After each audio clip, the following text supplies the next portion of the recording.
안녕하세요. 반갑습니다. 예산간호학원의 강교수입니다.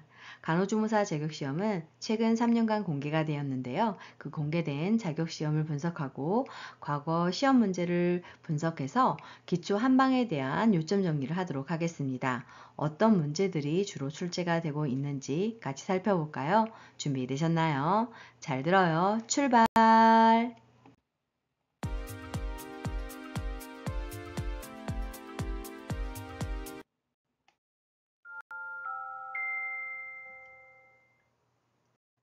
기초한방의 교과목 구성을 살펴보면 한방간호의 내용, 경락과 경혈, 침과 뜸의 사용, 자연요법의 관리, 체질의 정의 및 원리로 구성이 되어 있습니다. 자격시험에서 출제 문항수는 2문제로 기초간호학 개요에서 출제가 되고 있습니다. 먼저 한방간호의 내용에 대해서 알아보도록 하겠습니다. 동양의학의 주요 특징에 대해서 보도록 하겠는데요. 이 부분은 과거 국가고시에 자주 출제가 되었던 부분입니다. 첫 번째로 자연현상을 정신적인 면과 육체적인 면을 병행하여서 고찰을 하되 모든 병인 중후 치료에서 무엇보다 정신적인 면을 치중하는 것을 강조하고 있습니다.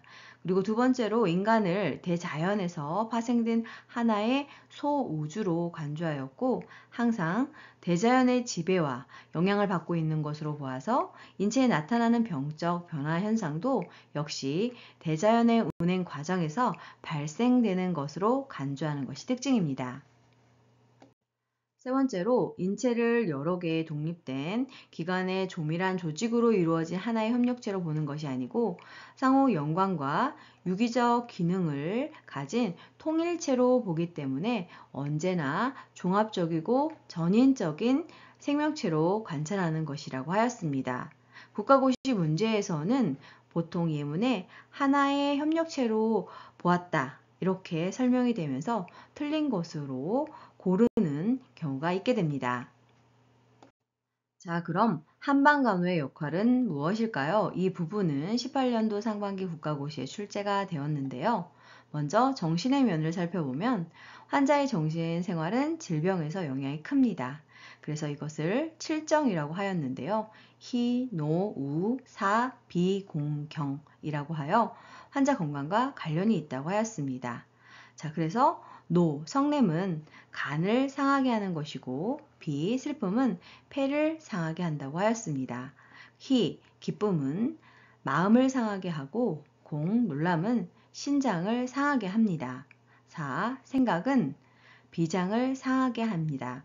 그래서 이것들을 연결하는 것이 국가고시 문제로 출제가 되고 있습니다. 자, 그럼 음식의 면에는 어떤 특징들이 있을까요?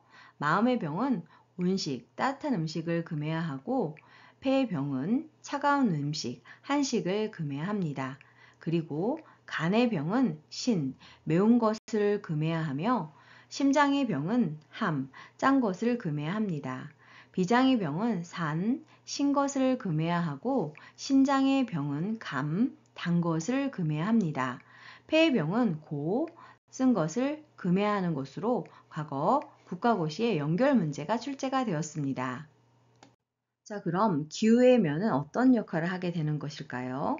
병실은 한온, 날씨가 차고 따뜻함 정도를 적당히 유지해야 합니다. 그리고 한서, 추위와 더위의 기후도 인체에 매우 중요한 영향을 미치게 되는 것입니다. 자, 그럼 기거의 면은 어떤 것일까요? 병실은 설비가 간단하고 청결하게 유지되어야 하며 광선이 충분하여서 공기의 유통이 잘 되어야 합니다. 자, 그러면 한방에서 투약은 어떻게 하는 것일까요? 제형의 종류에 대해서 알아보도록 하겠습니다. 이 부분은 18년 하, 20년 상, 21년 하반기 자격시험에 출제되었던 중요한 부분입니다. 암기해 주세요. 첫 번째로 탕제는 용기 중에서 약물을 넣고 물을 부어 가열하여 성분을 삼출시키는 것입니다. 탕제는 급성질환에 많이 응용되는 것으로 증상에 따라서 용량을 가감, 줄이거나 늘릴 수 있습니다. 그리고 산제는 마른 약재를 균등한 새말, 즉 가루로 만들어서 채를 쳐서 고르게 혼합하는 것입니다. 환제는 약물을 분쇄, 세말로 한 후 꿀이나 결합제를 가하여 일정한 크기로 환약을 만드는 것입니다. 주로 환제는 만성질환에 응용이 되고 있습니다. 고제는 약물에 물을 가하고 달여서 찌꺼기를 제거하고 다시 진하게 달여 꿀이나 설탕 등의 보조물을 넣고 농축시킨 반유동 상태입니다.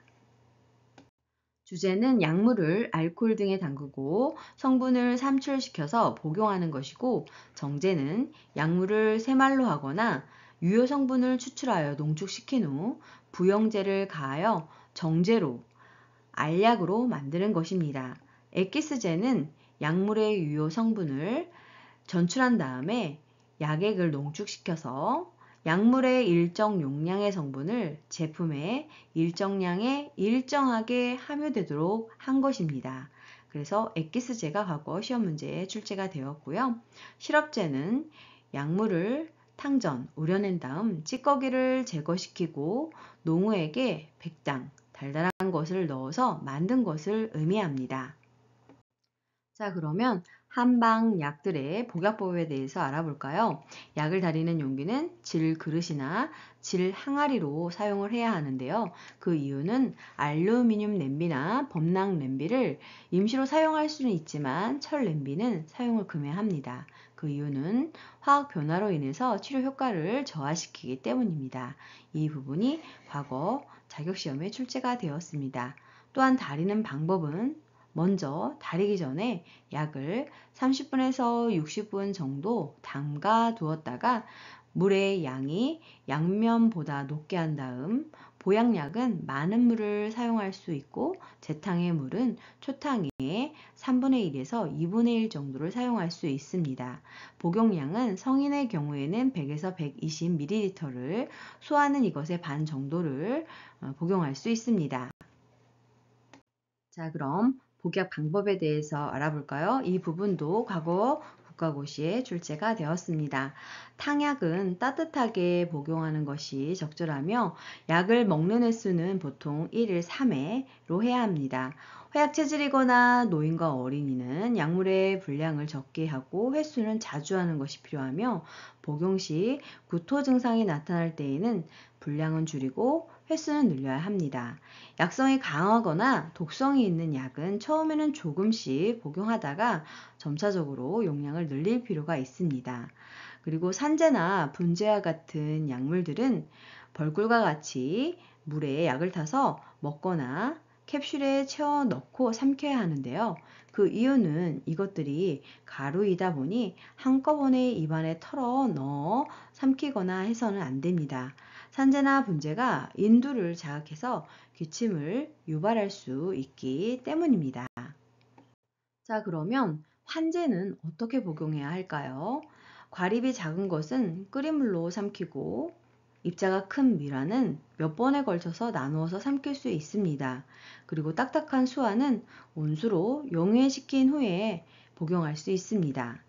다음 고제는 약 용량에 근거해서 끓는 물에 타서 복용할 수 있게 되는데요. 고제는 입안에 붙고 삼키기가 어렵기 때문에 그렇게 해서는 안 됩니다. 목에 달라붙어서 토하거나 소화 흡수가 쉽지 않기 때문입니다. 이번에는 한방의 치료 방법에 대해서 알아보도록 하겠습니다. 먼저 오장에 대해서 배우도록 하겠는데요. 이 부분은 17년 상반기와 22년 하반기에 출제가 되었던 중요한 부분입니다. 첫 번째로 오장이라고 하는 것은 심, 간, 비, 폐, 신에 해당이 되는데요. 각각의 특징과 기능에 대해서 알아볼까요? 심은 피를 만들고 신이 깃들어 있으면서 정신의 사유 활동을 주관하고 모든 장부의 생리 활동 기능과 연관이 된다고 하였습니다. 간은 심에서, 즉 심장에서 만들어진 피를 저장하고 간수하는 곳으로, 간이 나빠지게 되면 손톱이 무르고 얇게 되며 윤기가 없게 되며 여성의 생식기와 관련이 깊은 것이 특징입니다. 자, 비장은 피를 조정하고 순환을 총괄하는 곳에 해당이 되는데요. 음식물에서 영양분을 받아들여 전신에 보내는 작용을 한다고 하였습니다. 폐는 기를 다스리는 곳이고 신은 인간의 정에 관계되는 곳으로 남성의 생식 기능과 관련이 깊다고 하였습니다. 자, 그럼 육부는 무엇일까요? 바로 위, 소장, 대장, 방광, 담, 삼초로 과거 국가고시에서 오장과 육부를 섞어 놓은 후 구분하는 문제가 출제가 되었습니다.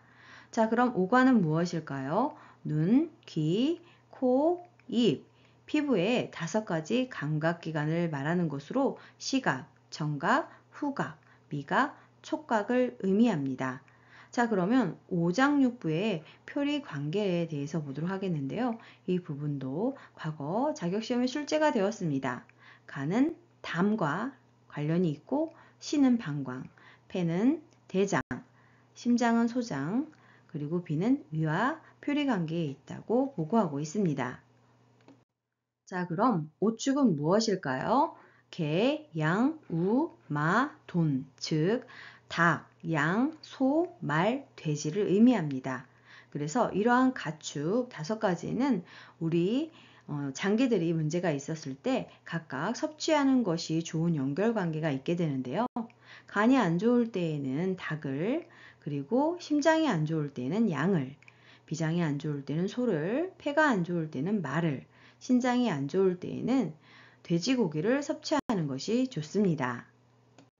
다음으로는 경락과 경혈에 대해서 알아보도록 하겠습니다.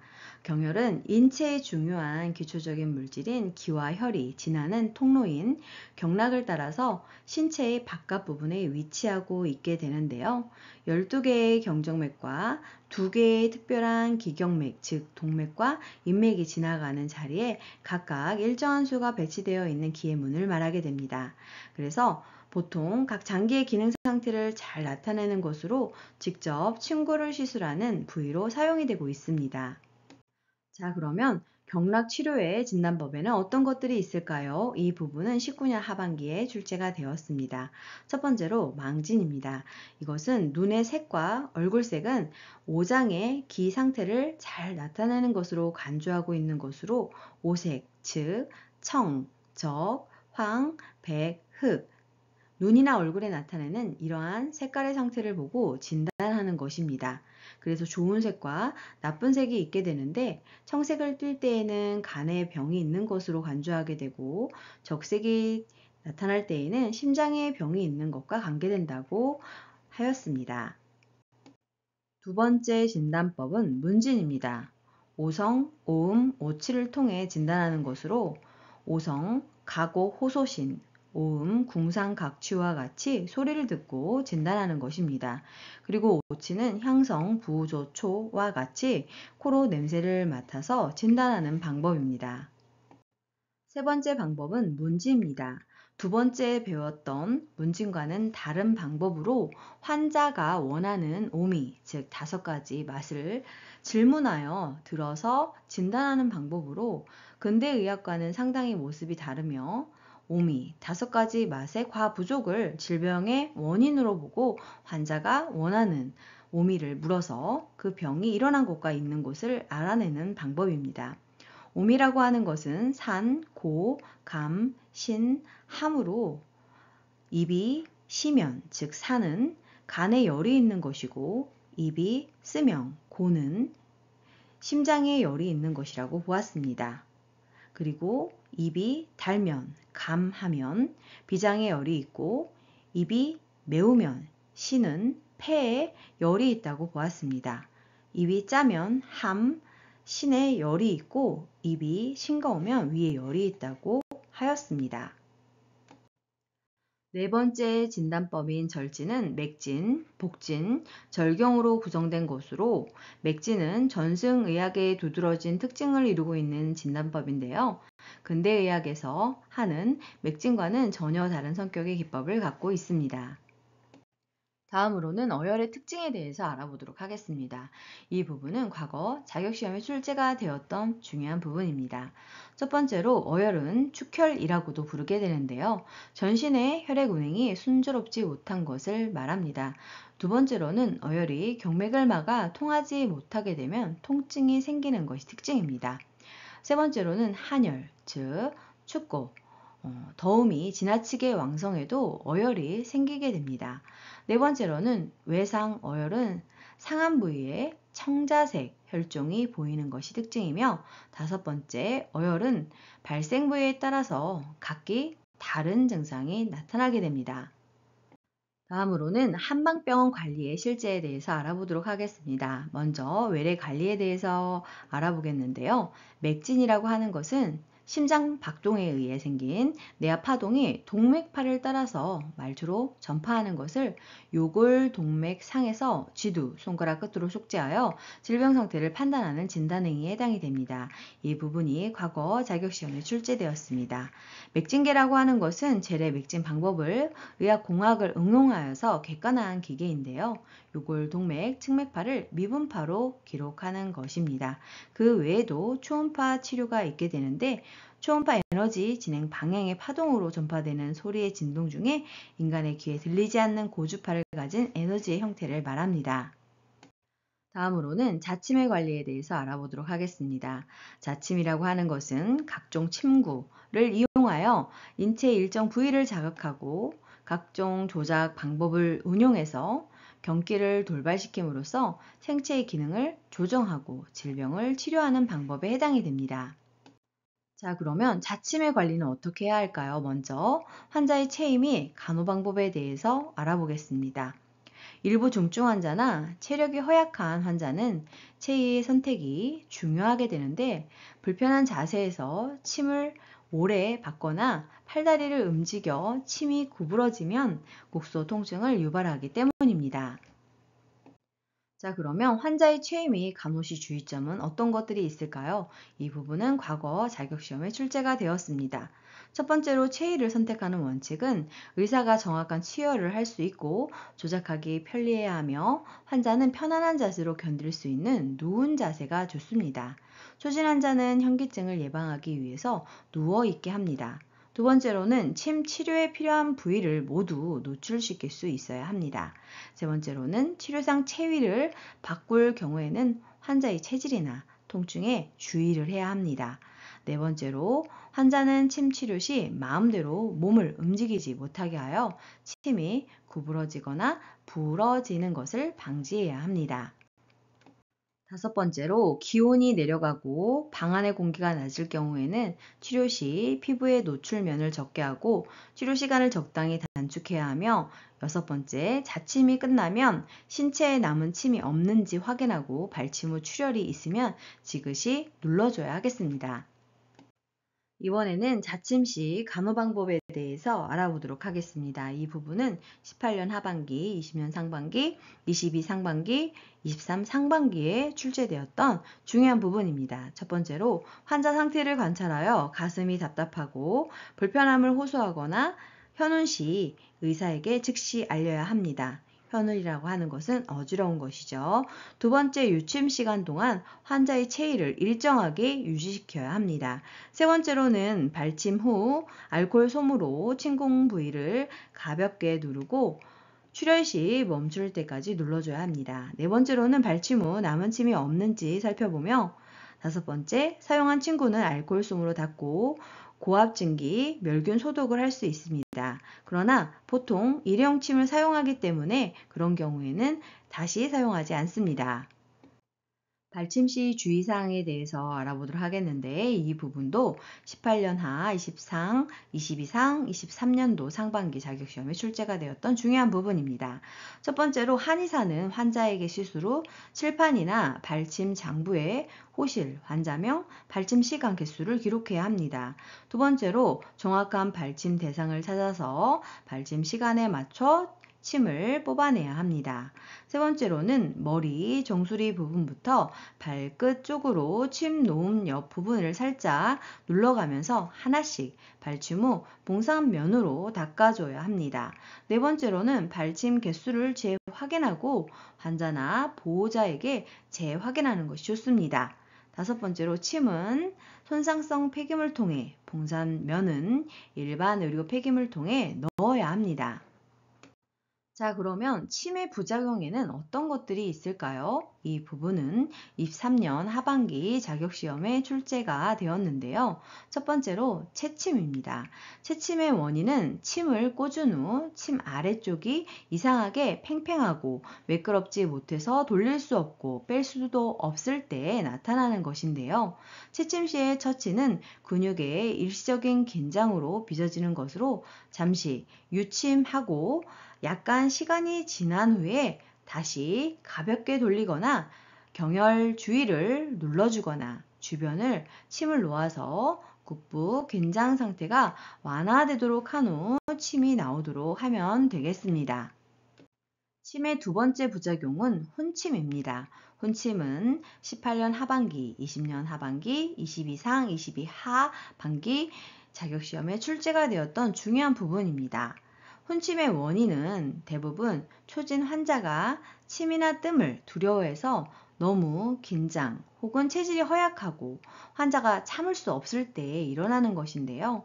혼침일 때 나타나는 증상은 가벼운 경우에는 어지럽고 얼굴색이 하얗게 되고 가슴이 답답하여 토하려 하거나 심한 경우에는 졸도, 입술색이 파래지고 땀이 많이 나는 것이 특징입니다.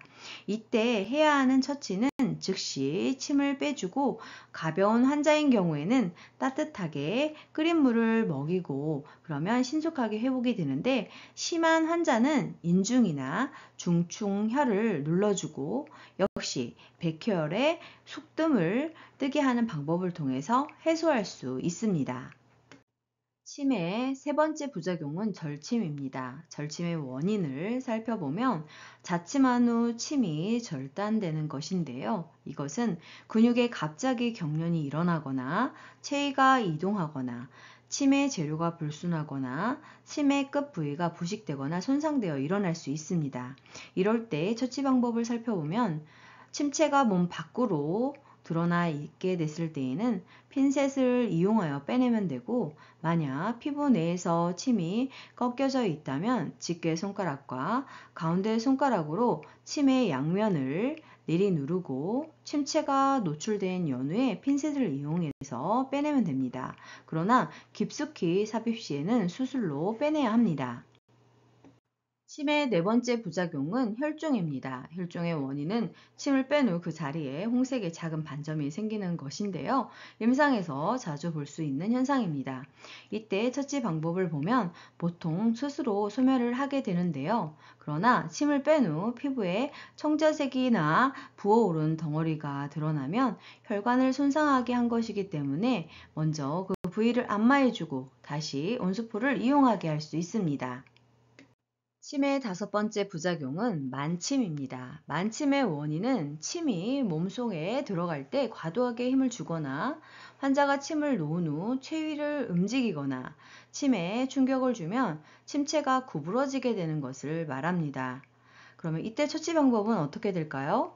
구부러진 정도가 너무 크면 구부러진 방향에 따라서 가볍게 비틀어서 침이 기울어진 방향으로 천천히 빼내면 되고 체위 변경으로 인한 것일 경우 먼저 체위를 교정하고 침을 빼면 되겠습니다. 자, 그러면 침을 놓고 얼마 동안 유지해야 할까요? 즉, 유침 시간은 얼마나 유지해야 할까요? 침을 자극한 후 유침 시간은 병증인 만성, 급성 여부에 따라서 그리고 체질에 따라서 달라질 수 있습니다. 두 번째로 기가 인체를 한번 순행하는 데 걸리는 시간과 실험적으로도 침을 자극했을 때 머리에서 분비되는 엔돌핀 등이 30분 후 유효한 상승하는 것으로 볼 때 보통 15분에서 30분 동안 침을 놓는 것을 유지하는 것이 좋다고 보고하고 있습니다.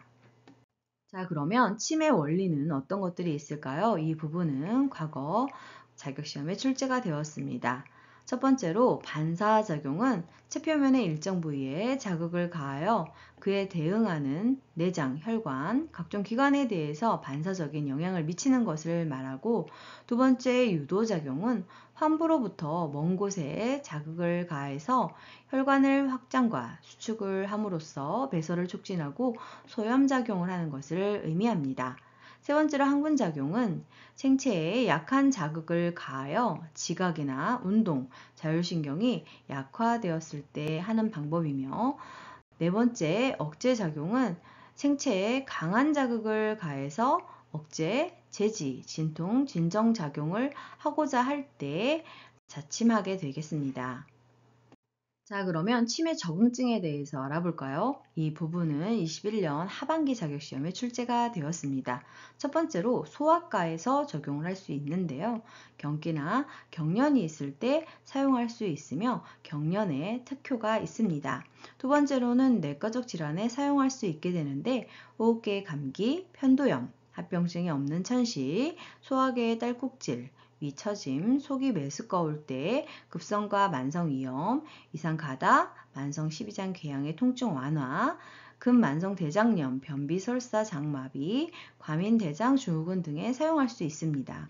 세 번째로 신경정신과적인 치료도 가능한데요. 우울신경증, 불안신경증, 수면장애 시 할 수 있습니다. 네 번째로 골관절 근육계 질환에서도 치료가 가능한데요. 두통, 편두통, 3차 신경통, 류마티스 관절염, 신경성 방광, 늑간신경통, 오십견, 외축 상가염, 자골 신경통, 요통, 그리고 각종 추간판 탈출 질환에서 탁월합니다. 다섯 번째로 부인과 질환에도 적용을 할 수 있게 되는데요. 월경통이나 출산 시 진통을 완화시킬 뿐만 아니라 분만 촉진과 태아 위치 교정을 하고자 할 때에도 효과가 있는 것으로 인정받고 있습니다. 여섯 번째로 안과 이비인후과 질환에도 적용이 가능합니다. 결막염, 다래끼, 합병증이 없는 백내장, 어린이 사시, 부비동염, 비염 등의 코질환, 인후두염, 이명, 난청, 메니에르병, 치통, 발치의 치통, 잇몸병이 가능합니다. 일곱 번째로 가장 유효하다고 알려져 있는 분야는 중추신경 및 말초신경의 장애에 의한 마비질환, 즉 뇌졸중, 안면신경마비 등의 특효입니다. 그리고 약물 남용에도 효과가 있는 것으로 보고되고 있습니다. 자, 그러면 침을 맞으면 안 되는 금기사항에는 어떤 것들이 있을까요? 21년 하반기 자격시험에 출제가 되었고 과거 자격시험에 많이 출제되었던 부분입니다. 첫 번째로 일반적 금기는 몹시 필요했을 때, 배가 몹시 부를 때, 몹시 배가 고플 때, 갈증이 심할 때는 침을 놓지 않아야 합니다. 그리고 두 번째로는 생리 해부상의 금기가 있게 되는데요. 안구, 눈이나 고막, 심장, 폐, 후두, 고환, 외 생식기, 유두 등에는 침을 놓지 않아야 하며 각별히 주의해야 할 곳은 임신 2, 3개월 임산부의 하복부나 요부, 청골 부위로서 임신 5개월 이상은 상복부에 침을 놓지 않아야 합니다. 그리고 세 번째로 병리적 금기사항으로는 급성 심장질환이 있다거나 출혈 시 암 환자의 암 조직을 피해서 놓아야 합니다. 다음으로는 뜸 구법의 관리에 대해서 알아보도록 하겠습니다. 정의가 22년 상반기와 23년 상반기 자격시험에 출제가 되었는데요. 뜸이란 연화의 세력을 직접 경락혈 위에 가해서 소작하고 자극하는 방법을 일컫는 것으로, 즉 쑥잎이나 각종 약물을 써서 체표의 일정 부위를 소작, 지지는 것으로, 또는 간접적으로 뜨겁게 함으로써 경락, 전도 기능의 작용을 통하여 치료 효과를 얻고자 하는 것입니다.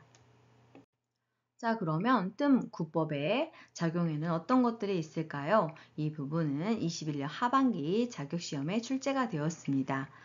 중혈작용은 적혈구 및 혈색소가 현저하게 증가하는 것이고, 면역작용은 병원균이나 독소의 저항력, 면역 기능이 증가하는 것입니다. 반사작용은 오장육부나 혈관, 뇌분비샘 등 반사적 영향으로 치료를 하는 것이고, 유도작용은 혈관을 확장시키거나 축시킬 수 있습니다. 신진대사작용은 신진대사를 왕성하게 하여 생리적 기능을 항진시키는 것이 있으며, 혈액순환 작용은 심장 박동을 강화하고 순환을 증진하고 동맥경화 예방이 가능합니다. 기타적으로 진통효과, 진정 억제작용, 기능 회복시키는 항분작용 등이 있습니다. 자, 그러면 뜸은 어떤 대상자에게 적용해야 하는지 그 증상과 범위에 대해서 알아보도록 하겠습니다. 이 부분은 21년 상반기 자격시험에 출제가 되었습니다. 첫 번째로 내장이 차고 복부가 무력하거나 허약성 장질환에 사용할 수 있으며 신장, 간, 자궁 등의 내장 질환이 발생한 경우 그리고 만성 위통증 환자의 상복부에 적용할 수 있습니다. 두 번째로 단단하게 뭉친 곳, 즉 퇴행성 및 가로성의 근골격계 질환에 적용할 수 있으며 세 번째로 전신이 모두 허한 경우나 경락에 허실이 섞여 있는 경우에 가능합니다. 네 번째로 발에 냉증이 있는 경우 그리고 손발과 관절에 나타나는 신경, 혈관계 질환이나 다섯 번째 등에 큰 근육이 있는 혈자리, 50대 이후 남녀 비뇨 생식기 계통 및 갱년기성 변화와 어깨와 팔의 종기나 궤양 등 음증에 사용이 가능합니다. 자, 그러면 뜸 구법을 적용하는 방법에 대해서 알아볼까요? 준비 단계에서는 대부분 간접구는 물품 지정 장소에 위치를 해 놓아야 하고 직접구 뜸은 병실에 비치된 뜸 재료로 뜸 틀을 이용하여 만들 수 있습니다. 실행 단계를 살펴보면 이 부분은 18년 하반기와 19년 하반기, 21년 상반기 자격시험에 자주 출제되었던 부분입니다. 뜸 뜨는 순서는 침 놓는 순서와 같게 되고 환자 자세도 침 놓는 자세, 즉 누워서 침을 그리고 뜸을 떠야 합니다. 방법과 순서를 살펴보면 위에서부터 아래로, 등에서부터 배 쪽으로 머리와 몸통을 먼저 뜨고 사진은 뒤에 뜨는 순서로 해야 하며 뜸을 뜨게 되면 연기가 나기 때문에 병실을 환기시켜야 합니다. 자, 그러면 뜸을 뜰 때 주의사항에는 어떤 것들이 있을까요? 이 부분 또한 최근 18년 상반기, 19년 하반기, 21년 하반기 자격시험에 출제가 되었습니다. 국소 부위가 마비된 환자에게 시행을 할 때에는 특히 화상에 주의를 해야 하고 뜸 치료 중 다른 부위를 화상을 입거나 의복을 태우지 않도록 주의해야 합니다. 얼굴에는 일반적으로 뜸을 뜨지 않도록 하며 고열 환자, 주치 중, 그리고 임산부의 복부, 허리 엉치 부위 뜸 치료는 금지합니다.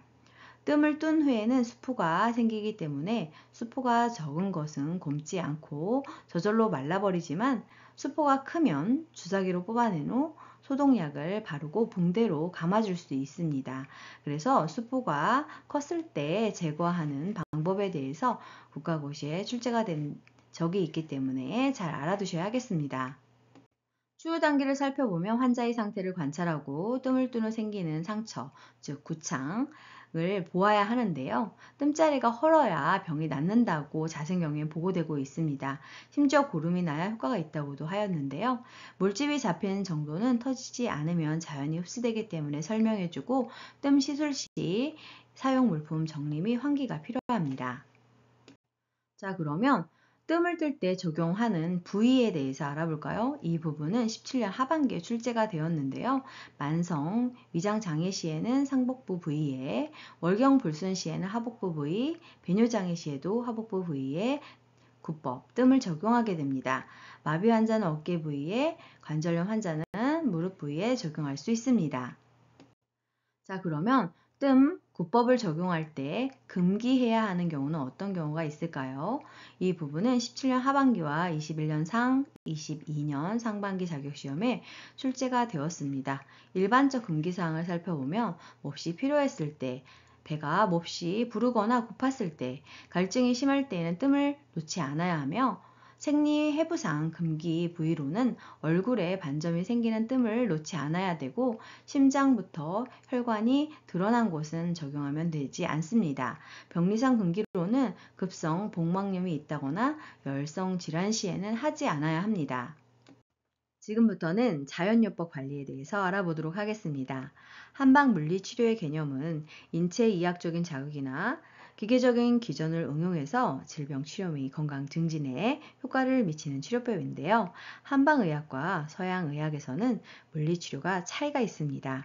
한방의학에서 자극의 대상은 기혈관 위의 운행로인 경락과 내부 장기의 반응점인 경혈에 있게 되는데 서양의학은 근육, 신경, 혈관 및 관절의 운동을 자극하게 됩니다. 그리고 한방의학에서의 치료의 목적은 전신적, 생리적, 균형 조절과 신체 표면에 대한 자극으로 내부 장기 기능을 조절하는 것이고, 서양 의학은 국소적인 진통, 소염과 운동 장애 개선을 하는 데 있습니다. 자, 그러면 자연요법에 대한 종류에 대해서 하나하나 알아볼까요? 첫 번째로 추나요법에 대해서 알아보도록 하겠습니다. 추나요법은 23년 상하반기 자격시험에 출제가 되었고, 과거 자격시험에 다수 출제가 되었던 중요한 부분입니다. 추나요법이라고 하는 것은 안마, 안교, 지압, 수기 등 다른 용어들로 사용이 되고 있는데요. 한의학에서 외과적인 치료 방법 중에 하나로 양 손가락이나 손바닥을 이용하여 환자의 질병 부위, 체질을 파악하여 치료하는 방법입니다. 관절 기능이 이상이 있을 때에는 관절 운동 범위를 개선하기도 합니다. 작용을 보면 통증을 경감시키고 음양의 조화와 경락을 소통시키고 혈액순환을 촉진하며 체질을 강화하는 데 있습니다.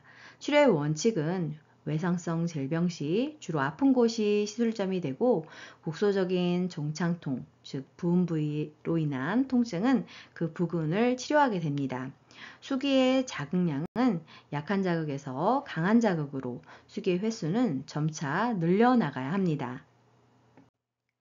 추나요법 시 유의사항에는 어떤 것들이 있을까요? 출혈성 질환이나 내장기의 기질성 병변, 염증성 질환 및 골절이나 관절 탈구 시에는 추나 치료는 금해야 합니다. 그리고 월경기, 임신기에는 복부나 요천부 등의 추나 치료는 불가합니다. 자, 그러면 추나의 기본 요법에는 어떤 것들이 있을까요? 지구는 수기요법을 일정 기간 동안 지속시키는 것을 말하고, 유력은 수기요법 시 필수적으로 갖추어야 할 일정한 힘, 환자의 체질, 병증, 부위 등에 따라 가감하게 됩니다. 균등은 수기요법의 동작에 일정한 압력을 가하는 것이고, 유한은 수기요법에서 유연하고 경쾌하게 하는 것입니다. 이번에는 자연요법 종류 중에서 부항요법에 대해서 알아보도록 하겠습니다. 부항요법은 진공, 정혈요법이라고도 하는데요. 이 부분은 20년 하반기와 23년 상반기에 출제가 되었고, 과거 자격시험에도 자주 출제가 되었던 중요한 부분입니다. 자, 그럼 부항요법은 무엇일까요? 옆에 사진에서 보시는 바와 같이 음압 펌프질로 관 속의 공기를 빼내어 경혈상 피부 표면에 흡착, 시키거나 간접적으로 화력을 이용하여 우려를 하는 방법으로 어혈을 제거하고 체질을 정화하는 요법입니다. 그렇다면 부항요법의 목점이 효과에는 어떤 것들이 있을까요? 신경의 조화, 안정으로 수면이 개선되고, 인체 내에 정체되어 있는 독소 요인의 찌꺼기를 체외로 배출할 수 있습니다. 혈행이 촉진되어서 항병력의 증진이 되는 효과가 나타나며, 근육의 통증을 풀어주고 자각 증상을 없애주고, 피가 맑아지고 기혈의 소통이 잘 되어 적혈구, 백혈구, 증혈을 촉진하게 됩니다. 그렇다면 부항요법으로 치료할 수 있는 질환에는 어떤 것들이 있을까요? 이 부분은 19년 상반기에 출제가 되었습니다. 결핵성 질환인 폐조제 우려를 제거나 감기가 가능하고, 순환기 질환으로는 고혈압, 동맥경화증, 뇌졸중, 즉 중풍 등의 사용이 가능하며, 신경계 질환으로는 류마티스 질환, 자골신경통, 추간판 탈출, 지통, 안면신경마비, 견갑신경통, 근육통, 요통, 교상에 가능합니다. 부인관 질환으로는 월경통, 월경과다, 월경장애, 대하증, 장근종, 불임의 사용이 가능하며, 소화기 질환으로는 변비, 장부려증, 하복부 냉감, 만성, 소화장애, 중수염, 위염설사, 소화불량 등의 사용이 가능합니다. 그렇다면 부항요법 시 진단은 어떻게 하는 것일까요? 피부 표면에 드러나는 부항으로 인한 색소 반응을 통해서 오장 6부 중 어느 곳에 병이 있는지, 병 상태가 어떤지 진단을 하게 되는데요. 색소 반응이라고 하는 것은 치료 후 피부의 표면에 남은 빛깔을 의미합니다. 즉, 신체 내부의 혈액이 노폐물 및 독소로 인해서 탁해짐에 따라서 보통 적색으로부터 빛깔이 점차 진해져서 검 보라색까지 나타날 수 있습니다. 중병을 오랫동안 앓고 있거나 생명력이 쇠잔한 노인성 질환과 만성 질환에서 때때로 색소 반응이 미약할 수 있고 한의사의 전문적인 진단이 필요한 영역입니다. 부항요법의 종류에는 두 가지가 있습니다. 습식부항과 건식부항이 있는데요. 습식부항은 병소를 침으로 쪼아 그 위에 부항을 붙여 피를 뽑아내는 요법입니다. 타박상이나 뇌졸중 같은 급성질환의 응급치료로 사용할 수 있습니다. 건식부항은 피를 뽑지 않고 몸의 급소 자리에 음압을 주어서 할 수 있습니다. 자, 그러면 부항요법을 실시하는 방법에 대해서 단계별로 알아볼까요? 준비 단계에서는 하루에 한 번씩 하는 것이 원칙으로 적용할 수 있으며 등, 팔, 다리 부분을 많이 시술하기 때문에 환의를 벗고 체의를 취하는 것이 필요합니다. 부위에 따라 적합한 관을 선택해야 하며 일회용 흑각기와 렌싯, 종이표 등을 준비하는 것이 필요합니다. 자, 그럼 부항요법을 적용할 때 치료상으로 주의해야 할 점에는 어떤 것들이 있을까요? 이 부분은 19년 상반기, 22년 상반기, 23년 상반기, 그리고 과거에 자주 출제가 되었던 중요한 부분입니다. 첫 번째로 자연식을 병행해야 합니다. 육식 또는 고칼로리의 산성식품 섭취 시에는 쉽게 필요할 수 있기 때문에 그리고 효과가 저하되기 때문에 피해야 하고 자연식을 섭취해야 합니다. 그리고 서서히 체력에 적응되도록 훈련시켜야 하며 치료 후 피로감이 심할 경우 2, 3일간의 휴식기가 필요합니다. 만성병 치료 과정에서 명현, 어지럼 증상이 심해진다면 압력과 횟수를 감소시키거나 휴식이 필요할 수 있습니다. 그리고 출혈 증상이 심한 사람이나 정맥류 환자에게는 부항 치료를 삼가해야 합니다. 자, 그러면 부항요법 실행 단계에는 어떤 것들을 주의해야 할까요? 이 부분도 19년 상반기와 22, 23년 상반기에 출제가 되었던 중요한 부분입니다. 한의사가 시행을 해야 하고 표준 체중의 경우에는 한개소에 1에서 5분 정도를 흡압시켜야 하는데 전체 약 5분에서 10분 정도를 시행해야 합니다. 소요되는 시간이 중요하니 잘 알아두세요. 실수로 압축된 공기를 제거하고 조심스럽게 부항기를 떼내고 붕산 면으로 깨끗하게 닦아줘야 합니다. 그리고 처음 압력은 30에서 40 정도로 한 다음 차츰 높여가고 국부의 진통을 느끼거나 너무 긴장하는 환자는 일찍 끝내는 것이 필요합니다. 그리고 습식 부항을 할 경우에는 일회용 종이포를 깔고 렌싯을 삽입한 후 부항을 붙여서 사혈을 하는 것이 필요합니다. 자, 이번에는 부항요법의 추후 단계 및 주의사항에 대해서 알아볼까요? 이 부분도 같이 출제가 되고 있는 중요한 부분입니다. 사혈시 출량에 대해서 질문을 하고 있는데요. 성인의 경우에는 1회 10cc를 넘지 않아야 합니다. 그리고 식사 직전, 후, 운동 직후 가급적 피해야 합니다. 수포가 발생됐을 때에는 멸균 쪽으로 수포액을 뽑고 꺼즈를 붙여두면 2, 3일 후 자연 소실됨을 설명하고 우렬된 피부, 즉 색소 반응이 나타났을 경우에는 일주일 정도 지나면 자연 회복된다고 설명해 줘야 합니다. 이번에는 자연요법 중 수치료법, 냉온요법에 대해서 알아보도록 하겠습니다. 이 부분은 과거 자격시험에 여러 번 출제가 되었던 부분입니다. 수치료법을 하는 목적은 자극과 진정, 그리고 혈액 정화 및 혈액순환 촉진, 해독과 중화작용, 산염기의 조화를 이루기 위해 실시하는 건데요. 시행 요령을 살펴보면 냉탕은 16도씨 전후, 온탕은 42도씨 전후가 가장 이상적인데요.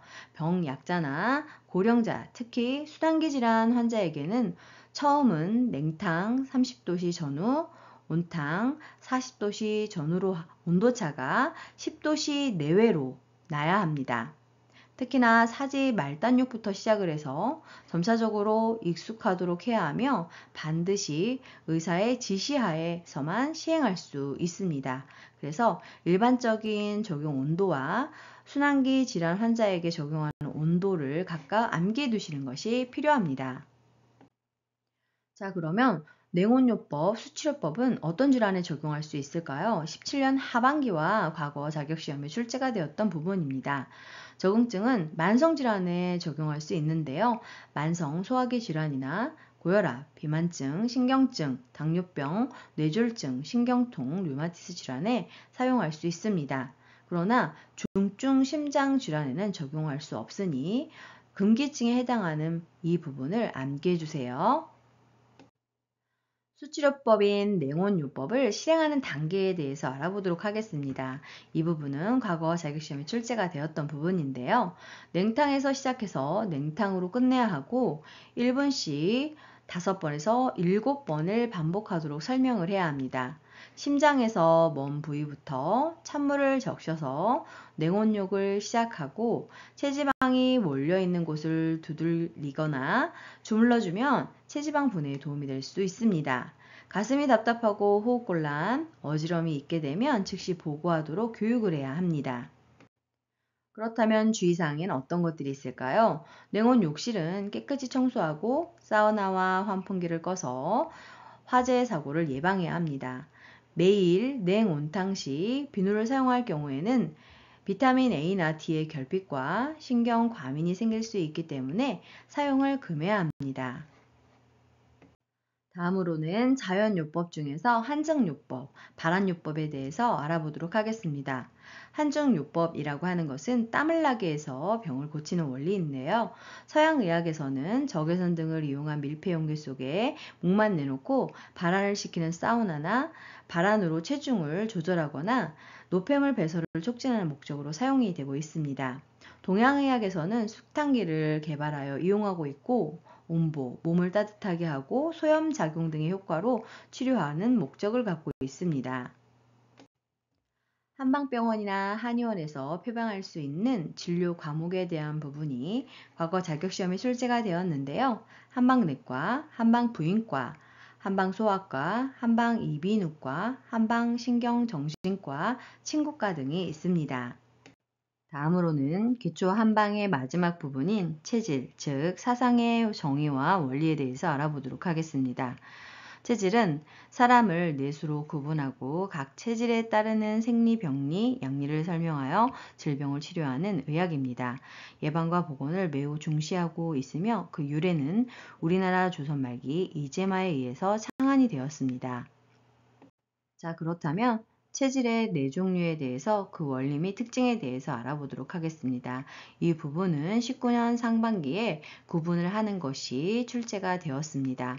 태음인의 원리 및 특징을 살펴보면 욕심이 많고 성격이 무뚝뚝하지만 점잖은 것이 특징이며 수족이나 입술이 크고 골격이 장대하며 피부가 약간 검고 두터운 반면 가슴 부분이 빈약하고 복부가 견실합니다. 폭은 폭식, 편식이 없으며 식성이 좋고 고혈압, 뇌졸중, 피부질환, 호흡기 순환계가 약합니다. 간대 폐소로 간 기능이 좋은 반면 폐 기능이 약합니다. 섭취하면 좋은 음식으로는 무, 도라지, 연근, 고사리, 밀, 콩, 율무 등 해당되고 있습니다. 다음은 소양인의 원리 및 특징입니다. 색성은 차고 시원한 것을 좋아하고 손발이 항상 뜨겁고 피부는 땀이 적으며 가슴이 넓고 하체는 약합니다. 비대신소로 비장 기능은 좋은 반면 신장 기능은 약합니다. 성기능이 쇠약하고 비뇨생식기 질환이 있으며 요통과 구토 등이 있고 내분비 샘 기능이 약하고 여자일 경우 다산하지 못합니다. 항상 밖의 일을 좋아하고 체념을 잘하고 솔직 담백하며 끊임이 없습니다. 수박, 참외, 포도, 오이, 호박, 보리, 녹두, 돼지고기, 귤, 새우, 전복 등이 좋습니다. 소양인의 체형에 대해서 추가적으로 알아보도록 하겠습니다.